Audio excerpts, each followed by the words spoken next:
Ketika kami bertanya apa sih manfaat menghafal ayat-ayat Al-Quran, kami diserang kanan kiri. Keislaman kami bahkan dipertanyakan. Tapi ketika kami bertanya balik, jadi apa manfaat menghafal Al-Quran? Ternyata pihak penyerang tak juga bisa menjelaskan secara memuaskan. Paling ya sekitar untuk melestarikan atau menjaga Al-Quran, mendapat keberkahan, mendapat ketenangan hati, mendekatkan diri kepada Allah. Ya boleh-boleh aja sih menjawab begitu. Tapi masa sih menghafal sampai lebih dari 6.000 ayat selama bertahun-tahun dilakukan untuk sekedar keberkahan atau ketenangan hati? Itu kan bisa dilakukan dengan cara-cara lain. Manfaat menghafal Al-Quran perlu dipertanyakan karena belakangan ini menjadi penghafal Al-Quran atau menjadi tahfiz Al-Quran seperti jadi obsesi bagi sebagian umat Islam. Banyak orang tua yang memilih sekolah anak dengan pertimbangan apakah di sekolah tersebut ada program menghafal Al-Quran. Akibatnya ya makin banyak sekolah yang menyelenggarakan program tahfiz Al-Quran. Bahkan ada sekolah yang menamakan dirinya sebagai SD Islam Tahfiz, seperti SD Islam Tahfiz di Depok, Jawa Barat. Sekolah-sekolah SD Islam terpadu juga banyak yang menawarkan program tahfiz Al-Quran. Misalnya saja SDIT Al-Haraki Depok, SDIT Al-Ihsan Kebagusan, SDIT Al-Fikroh, dan banyak SDIT lainnya. Tak ketinggalan, sejumlah SD negeri juga ikut-ikut menyelenggarakan program itu.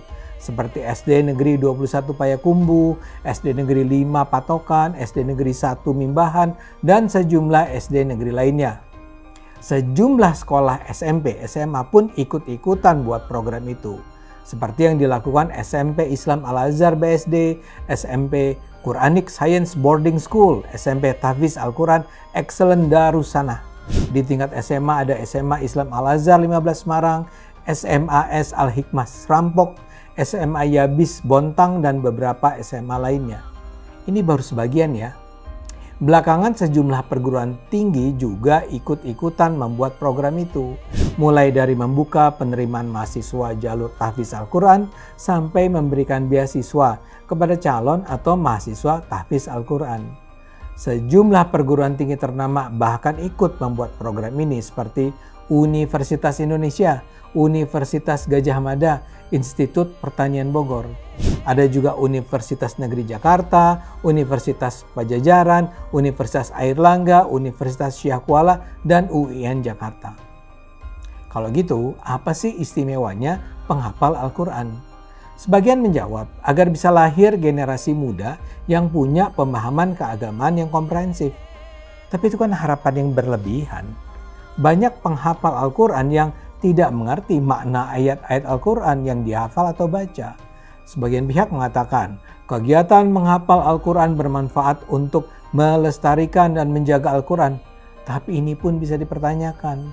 Pada zaman modern seperti ini, di mana telah begitu canggihnya dunia percetakan atau penyimpanan secara digital, Al-Quran dengan mudah bisa diperoleh dimanapun. Bahkan bisa langsung ada dalam genggaman kita karena sudah bisa disimpan di handphone kita.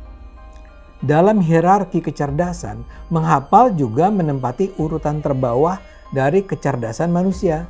Jadi memang tidak istimewa.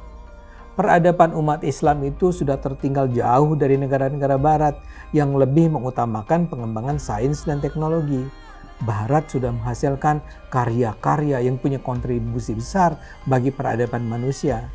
Jadi kalau negara dengan penduduk mayoritas Islam seperti Indonesia ingin juga berperan dalam peradaban dunia, umat Islam agaknya perlu mengerem obsesi untuk memprioritaskan kemampuan menghafal kitab suci.